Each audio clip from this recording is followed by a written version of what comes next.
Thank you so much sir. जी हाँ, बिल्कुल सर हमें सबसे पहले ये जानना बहुत ज़रूरी है। हम लोग सब बात करते हैं कि कनाडा में रिफ्यूज़ल्स आ रहे हैं, कहीं ना कहीं हम लोगों को पता ही नहीं है कि उसके पीछे रीज़न क्या है। अगर कंसल्टेंट से बात करते हैं तो उनकी तरफ से यही जवाब होता है, कोई बात नहीं, कनाडा में तो कई बार वैसे भी रिफ्यूज़ल आ जाते हैं। बट ऐसा नहीं है, देयर इज़ सम रीजंस कि कनाडा में रिफ्यूज़ल्स के क्या रीज़न है। तो सबसे पहले तो मैं आपको ये बताना चाहती हूँ कि कनेडियन एजुकेशन के हिसाब से 60% is considered as the average percentage. अगर आपके 60% है तो वो आपको कंसीडर होगी एज एन एवरेज परसेंट।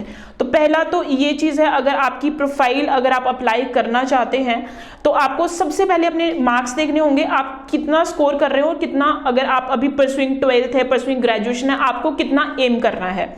दूसरी चीज़ है, अभी जैसे सर ने एक्सप्लेन किया कि ओंटारियो एंड ब्रिटिश कोलंबिया को लेके, यस, इन चीज़ों का बहुत फ़र्क पड़ता है। अगर मैं बात करूं तो वैंकूवर में जो रिफ्यूज़ल रेट है वो थोड़ा सा ज़्यादा है, ओंटारियो में थोड़ा सा कम है। उसका मेन रीज़न ये है कि वैंकूवर में जितने भी कोर्सेज है, या ब्रिटिश कोलंबिया में हम कह सकते हैं, ब्रिटिश कोलंबिया में जितने भी कोर्सेज हैं वो एकेडमिकली फोकस्ड कोर्सेज हैं, और ओंटारियो में जितने भी कोर्सेज हैं वो टेक्निकल फोकस्ड कोर्सेज हैं।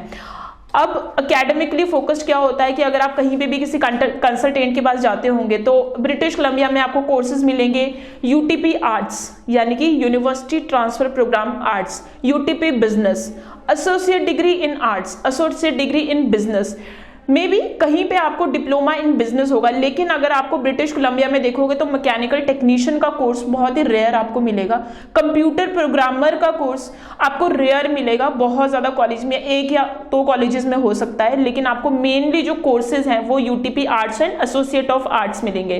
अब now what is UTP arts? UTP arts है university transfer program in arts, यानी कि as per the Canadian education system आप 2 साल का प्रोग्राम कनाडा में करोगे एंड उसके बाद आप अपना पोस्ट स्टडी वर्क परमिट पूरा करोगे। जैसे ही आपका पोस्ट स्टडी वर्क परमिट पूरा कंप्लीट हो जाएगा फिर आप पीआर के लिए फाइल करते हो। लेकिन आपकी यूनिवर्सिटीज पहले ही डिसाइडेड होती है कि after completion of this course you will study in Simon Fraser University या British University of British Columbia या कैपिलानो यूनिवर्सिटी, यानी कि आपका जो 3rd ईयर में ट्रांसफर होगा ये वो एक स्पेसिफिकली यूनिवर्सिटी में होगा। और अगर मैं एकेडमिकली बात करूँ तो हर यूनिवर्सिटी की जो परसेंटेज है वो 65% से स्टार्ट होती है।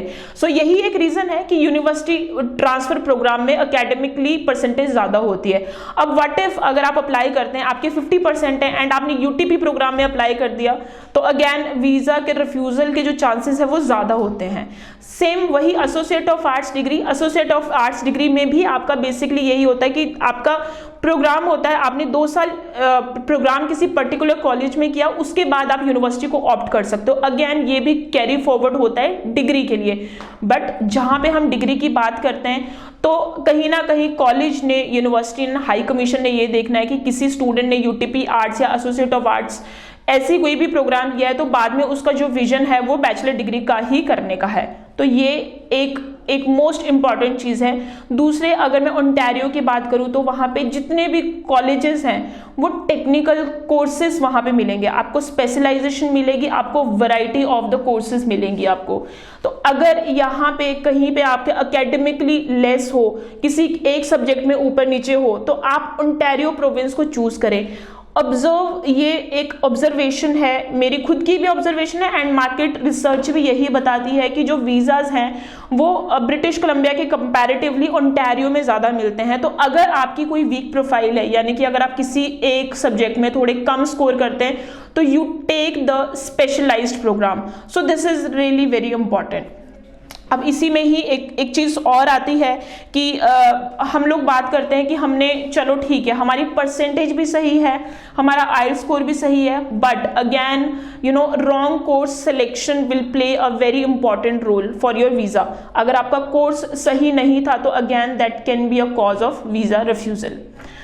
एक चीज़ इसमें और आती है, मैं और इस चीज़ को ऐड ऑन करना चाहूँगी कि कुछ कॉलेजेस में ना, अगर पोस्ट ग्रेजुएट डिप्लोमा की मैं बात करूँ तो कॉलेजेस की एंट्री रिक्वायरमेंट होती है 6 each.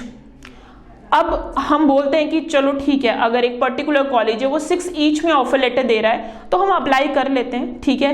Where in maximum 10% colleges हैं जो कि पोस्ट ग्रेजुएट डिप्लोमा 6 ईच के साथ देते हैं। 90% जो कॉलेजेस हैं वो आपको 6.5 नॉट लेस देन 6 में देते हैं। तो जब भी आप 6 ईच वाला कॉलेज पिक कर रहे हैं, मैं आपको एग्जांपल बता देती हूँ, जैसे कैनेडोर की रिक्वायरमेंट 6 ईच है, सेंट क्लेयर की पोस्ट ग्रेजुएट डिप्लोमा की जो रिक्वायरमेंट है वो 6 ईच है, अल्गोमा यूनिवर्सिटी में आप 6 ईच के साथ अप्लाई कर सकते हैं। तो इस तरह की जिस भी कॉलेज में आप अप्लाई कर रहे हैं with 6 each going for the post graduate diploma, then आपको अपना जो कोर्स है वो बहुत सोच समझ के आपको सेलेक्ट करना है।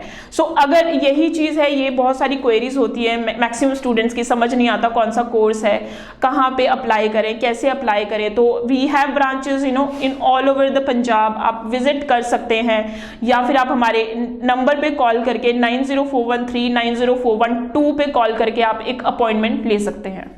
जी हाँ, अगर आपकी एप्लीकेशन अगर आपका है रिफ्यूजल के लिए, या फिर अगर आपका केस वीक केस है आपका, तो मेरी सिर्फ एक सजेशन है कि अर्ली लॉन्चमेंट में वीज़ा फाइल कीजिए। जैसे कि आज मैं बैठी हूँ दिसंबर में, एंड मैं आपको बोलती हूँ कि चलो ठीक है आप सितंबर इनटेक के लिए अप्लाई कीजिए। एज पर यू, आपकी दुनिया में आपको लगेगा कि अरे अभी तो 9 महीने, अभी हम अप्लाई करके क्या कर लेंगे। लेकिन अगर आपकी वीक प्रोफाइल है, आपके आइल्स में 6 ईच है, या किसी एक एकेडमिक में थोड़ी सा स्कोर कम है, तो दिस इज रेकमेंडेड कि आप अर्ली लॉन्चमेंट में अपनी एप्लीकेशन लगाए। अब अर्ली लॉन्चमेंट में हर चीज़, पूरा प्रोसेस आपका अर्ली होता है, यानी कि you have to apply your application right away. जैसे ही ऑफर लेटर आता है, यू जस्ट अपने जितने फंड्स हैं वो बिल्कुल प्रिपेयर रखें, एंड ट्यूशन फीस डिपॉजिट करवाएं, और जैसे ही आपका डिपॉजिट हो जाए तो विद इन 1 और 2 मंथ में आप वीज़ा फाइल अपनी लॉन्च कर दे, सो दैट आप हाई कमीशन को ना करते हुए भी 4 से 5 महीने दे रहे हो डिसीजन के लिए। उससे आपका पहला फायदा तो ये होगा, अर्ली लॉन्चमेंट में ये ऑब्जर्व किया गया है कि वीज़ा डिसीजन है वो कंपैरेटिवली ज़्यादा आते हैं, पहली चीज़। दूसरी चीज़, खुदा ना खास्ता अगर आपकी रिफ्यूज़ल आ भी जाती है तो कंसल्टेंट के पास या आपके पास एक विंडो मिल जाती है उसी फाइल को दोबारा से रीलॉन्च करने की। बिकॉज इस टाइम पे मैक्सिमम जो स्टूडेंट्स हैं वो कहीं ना कहीं स्ट्रगल करते हैं कि मैम मैंने वीज़ा एप्लीकेशन तो हाई कमीशन में लगा दी है, लेकिन मेरी रजिस्ट्रेशन की डेडलाइन चली गई है, मुझे अभी वीज़ा अपलोड करना है, उसकी डेडलाइन चली गई, अब मैं क्या करूँ।